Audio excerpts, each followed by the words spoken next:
ದೇವ್ರೆ, ಈಗೇನ್ ಮಾಡೋದು? ಯಾರೂ ಇಲ್ಲಿಗೆ ಬರ್ತಿಲ್ಲ. ಎಲ್ರೂ ಅವ್ರವ್ರ ಪಾಡಿಗೆ ಅವ್ರು ಹೋದ್ರು. ನಾನೇನೋ ಈ ಮನೇಲಿ ಇದ್ದೀನಿ, ಆದ್ರೆ ಇಲ್ಲಿ ನನ್ನ ಮುಂದಿನ ದಿಕ್ಕೇನು?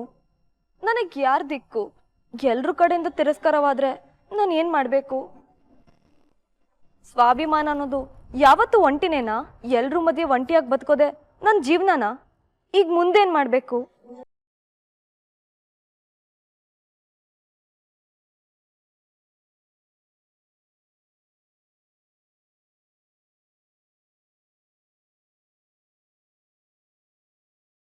ಹಲೋ. ಹಲೋ ಗೀತಾ, ನಾನು ಸಿಂಕು. ಹಾ ಹೇಳು ಸಿಂಕು. ಏನ್ ಹೇಳೋದೆ, ಎಲ್ಲ ಟಿವಿಲೂ ನಿಂದೆ ನ್ಯೂಸು. ಹಾಗಾದ್ರೆ ವಿಜಯ್ ಅವರಪ್ಪ ನಿನ್ನ ಸೊಸೆ ಅಂತ ಒಪ್ಕೊಂಡ್ಬಿಟ್ರ? ಹಾಗಾದ್ರೆ ನಿನ್ ವಿಜಯ್ ಹೆಂಡ್ತಿನಾ? ಅಂದ್ರೆ ನಿನ್ ಮದ್ವೆ ಹೆಣ್ಣಿನ ತರ ರೆಡಿ ಆಗಿ ಹೋಗಿರೋದು ಆ ವಿಜಯ್ನ ಮದ್ವೆ ಆಗಕ್ಕ?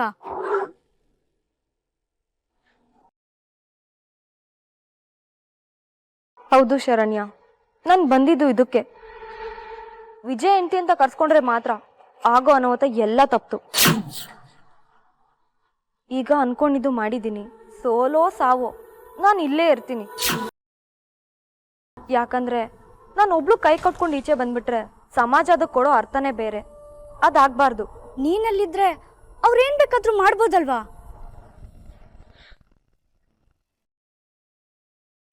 ಧೈರ್ಯದಿಂದ ಒಂದ್ ಹೆಜ್ಜೆ ಮುಂದೆ ಇಟ್ಟು ನಿಂತ್ರೆ ಯಾರೇನು ಮಾಡಕ್ಕಾಗಲ್ಲ ಅನ್ನೋ ಸತ್ಯ ನನಗ್ ಗೊತ್ತಾಗಿದೆ ಕಣೆ. ಈ ಜಗತ್ತಲ್ಲಿ ಪ್ರತಿಯೊಂದು ಹೆಣ್ಣು ಸೋಲೋದು ಅಯ್ಯೋ ಮುಂದೆ ಏನಾಗ್ಬಿಟ್ರೆ ಅನ್ನೋ ಭಯದಿಂದ. ಆಗೋದಾಗ್ಲಿ, ಸತ್ಯ ನನ್ ಜೊತೆ ಇರುತ್ತೆ. ಅಲ್ವೇ ಗೀತಾ, ಆ ವಿಜಯ್ ರಾಕ್ಷಸ ಅಂತ ನಿನಗ್ ಗೊತ್ತು. ಈಗ ನೋಡಿದ್ರೆ ಆ ರಾಕ್ಷಸನ್ ಜೊತೆನೆ ಸಂಸಾರ ಮಾಡೋ ದಾರಿಲಿದ್ಯಾ? ಒಬ್ರನ್ನೊಬ್ರು ಒಬ್ದಿರೋ ಮನ್ಸು ಜೀವನ ಮಾಡಕ್ಕಾಗುತ್ತಾ? ಜೀವನ ಮಾಡಕ್ಕೆ ಯಾವತ್ತೂ ಒಂದ್ ಮನ್ಸಿದ್ರೆ ಸಾಕು. ಆದ್ರೆ ಅದೇ ಮನ್ಸು ಹುಟ್ಟಾಕಿರೋ ಮರ್ಯಾದೆನೋ ಆಭರಣ ಉಳ್ಸ್ಕೊಳಕ್ ಮಾತ್ರ ಸುಮಾರು ಮನ್ಸ್ಗಳು ಬೇಕು.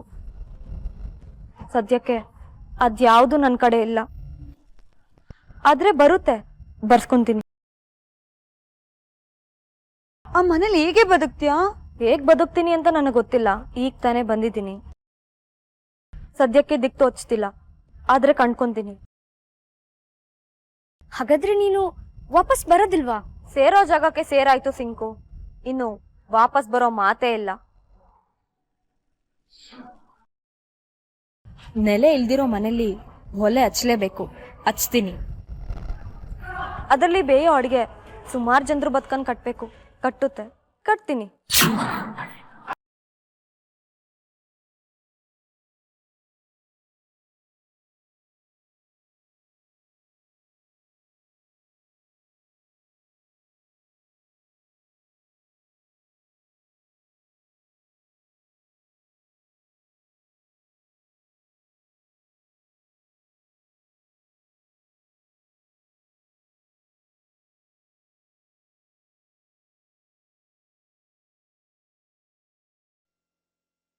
ಯಾಕೆ ತಂಗ್ಯವ್ವ ಎಲ್ಲ ಹಿಂಗಾಗೋಯ್ತು?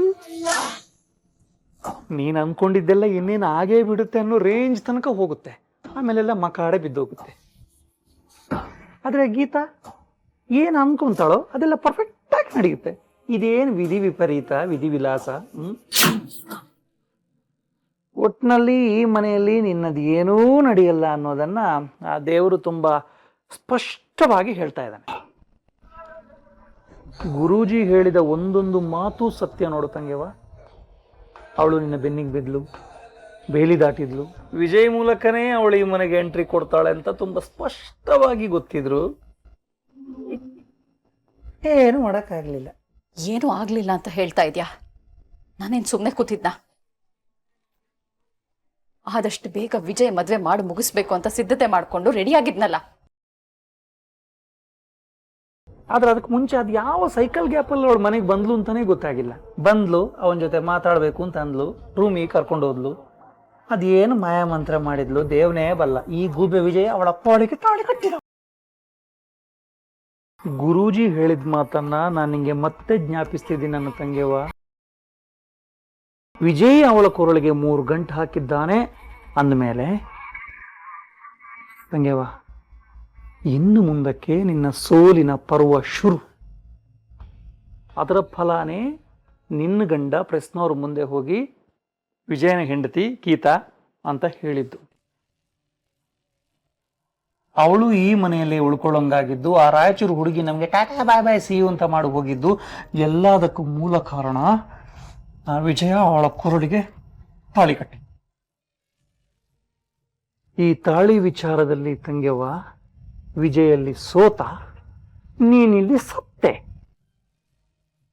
ಅಲ್ಲಿಗೆ ಕಥೆ ಕ್ಲೈಮ್ಯಾಕ್ಸ್ ಮುಗೀತು.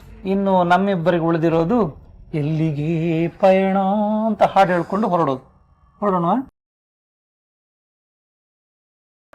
ಈಗ ಇಷ್ಟು ಸಿಟ್ಟು ಮಾಡ್ಕೊಂಡು ಏನು ಪ್ರಯೋಜನ ನನ್ನ ತಂಗಿಯವ್ವ? ನೀನು ಅವನಿಗೆ ಬೆನ್ನು ಮೂಳೆ ಆಗಿದ್ದೆ, ಅವನೇನ್ ಮಾಡ್ದ? ನಿನ್ನ ಬೆನ್ನು ಮೂಳೆನ ಮುರಿದಾಕದ. ಪದೇ ಪದೇ ಹೇಳ್ತಿದ್ದೀನಿ, ಇದಕ್ಕೆಲ್ಲ ಕಾರಣ ಅವನು ಆ ಗೀತಾಳಿಗೆ ತಾಳಿ ಕಟ್ಟಿ. ಅದೊಂದು ಆಗದೆ ಇದ್ದಿದ್ರೆ ವಿಜಯ್ ಎಲ್ಲಿ? ರೂಮಲ್ಲಿ ಇರ್ಬೇಕು. ಯಾಕೆ? ಇವತ್ತು ಅವನಿಗಿದೆ.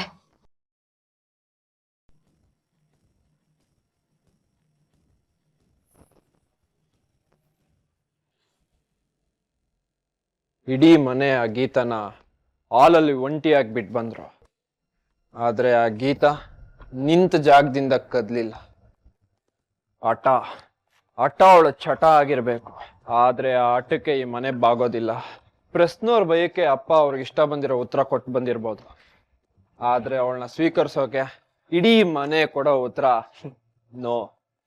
ಇಲ್ಲ ಅಂದಿದ್ರೆ ಇಷ್ಟೊತ್ತಿಗೆ ಅವಳನ್ನ ಯಾರಾದ್ರೂ ಒಳಗಡೆ ಕರ್ಕೊಂಡು ಹೋಗಿ ಕೂಡ್ಸಿರೋರು. ಇಷ್ಟಕ್ಕೂ ಅಮ್ಮ ಯಾಕೆ ಸುಮ್ಮನಿದ್ದಾರೆ? ಅವಳು ಓಡಿಸೋ ಪ್ಲಾನ್ನ ಅಪ್ಪನ ಜೊತೆ ಡಿಸ್ಕಸ್ ಮಾಡ್ತಿರ್ಬೋದಾ?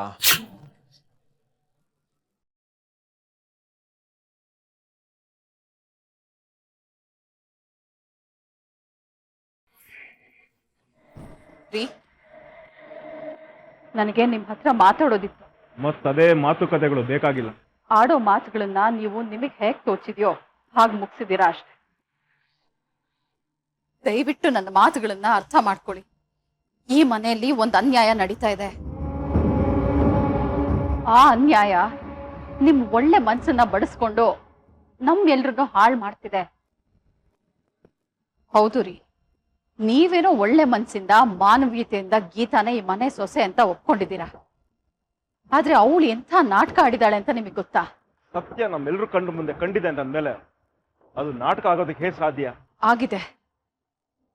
ಗೀತಾ ನೀವ್ ಅಂದ್ಕೊಂಡಷ್ಟು ಒಳ್ಳೆಯವಳಲ್ಲ. ಅವಳ ಉದ್ದೇಶ ಬೇರೆ ಏನೋ ಇದೆ. ನಿಮ್ಗೊಂದು ವಿಷಯ ಗೊತ್ತಾ? ವಿಜಯ್ ಗೀತಾ ಕೊರಳಿಗೆ ತಾಳಿನೇ ಕಟ್ಟಿಲ್ಲ. ಅದನ್ನ ಅವಳೇ ತನ್ನ ಕೊರಳಿಗೆ ತಾನೇ ಕಟ್ಕೊಂಡು ವಿಜಯ್ ಕಟ್ಟಿದಾನೆ ಅಂತ ಸುಳ್ಳು ಹೇಳಿದಾಳೆ. ಬೊಗಳೆ ಬಿಟ್ಟು ಈ ಮನೆ ಸೊಸೆ ಆಗಿದ್ದಾಳೆ. ಯೋಚನೆ ಮಾಡಿ, ಸುಳ್ಳು ಹೇಳೋಳು ಈ ಮನೆ ಸೊಸೆ ಆಗ್ಬೇಕಾ? ಅನ್ಯಾಯ ಮಾಡೋಳು ನಮ್ ವಿಜಯ್ ಅರ್ಧಾಂಗಿ ಆಗ್ಬೇಕಾ? ಮೋಸ ಮಾಡೋಳು ಈ ಮನೆ ದೀಪ ಹಚ್ಚಬೇಕಾ ಹೇಳಿ? ಒಂದ್ ನಿಮಿಷ, ಈ ವಿಷಯ ನಿನ್ಗೆ ಯಾರು ಹೇಳಿದ್ರು? ನಮ್ ವಿಜಯ್ ಹೇಳ್ದ.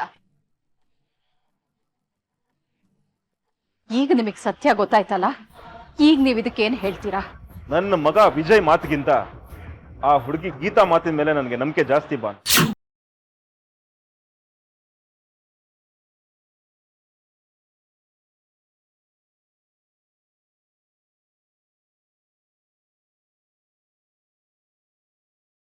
ಬಾನು, ನಾನು ನಾಳೆ ಬೆಳಿಗ್ಗೆ ಫಸ್ಟ್ ಫ್ಲೈಟ್ಗೆ ಡೆಲ್ಲಿಗೆ ಹೋಗ್ತಾ ಇದ್ದೀನಿ. ಬರೋದು ಇನ್ನೊಂದು ವಾರ ಆಗುತ್ತೆ. ದಯವಿಟ್ಟು ಮತ್ತೆ ಯಾವ ಅವಾಂತರಗಳನ್ನು ತಂದಿಡಬೇಡಿ. ಮಲ್ಕೋ. Good night.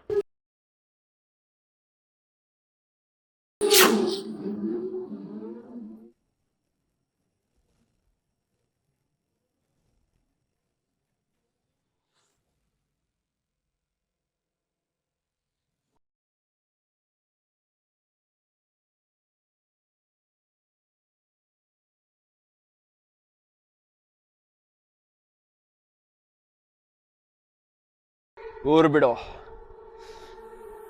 ಇಲ್ಲ ಅಂದ್ರೆ ನಿನ್ನನ್ನೇ ನೀನ್ ಕಂಟ್ರೋಲ್ ಮಾಡ್ಕೊಳಕ್ ಆಗ್ತಿಲ್ಲ, ಇನ್ನು ನನ್ನನ್ ಕಂಟ್ರೋಲ್ ಮಾಡ್ತೀಯಾ? ಏಯ್ ಏನಂದೆ? ನೀನ್ ಅಂದ ಒಂದೊಂದ್ ಮಾತುಗಳಿಗೂ ನನ್ನ ಹತ್ರ ಉತ್ತರ ಇದೆ ವಿಜಯ್. ಆದ್ರೆ ಅದನ್ ಕೊಟ್ರೆ ನೀನ್ ಅರ್ಥ ಮಾಡ್ಕೊಳ್ಳೋ ಸ್ಥಿತಿಲಿ ಇಲ್ವಲ್ಲ. ಚೆನ್ನಾಗ್ ಕುಡ್ದು ಬಂದಿದ್ಯಾ, ಮಾತು ತೊದ್ಲುತ್ತಿದೆ, ಬಾಡಿ ನಡುಗ್ತಿದೆ, ಸುಮ್ನೆ ಹೋಗ್ ಬಿತ್ಕೋ, ಬೆಳಗ್ಗೆ ಮಾತಾಡ್ತೀನಿ. ಏನೇ ಅಂತಿದ್ಯಾ?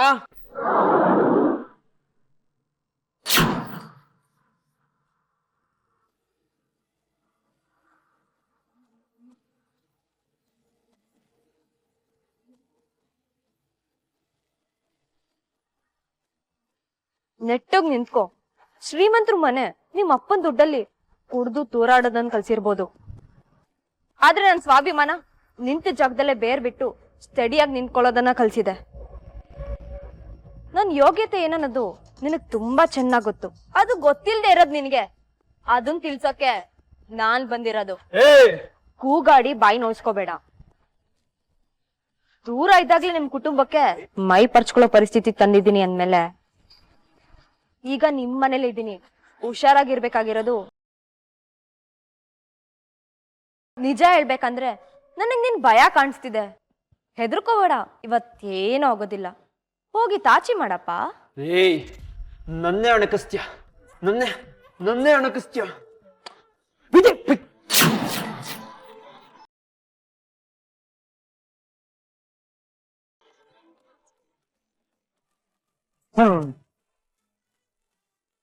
ಕುಡಿದಾದ್ಮೇಲೆ ಏನ್ ಮಾಡ್ತೀಯ ಅನ್ನೋ ಕಾಮನ್ ಸೆನ್ಸ್ ಇಲ್ಲ ನಿಂಗೆ. ಮೇಲ್ಗಡೆ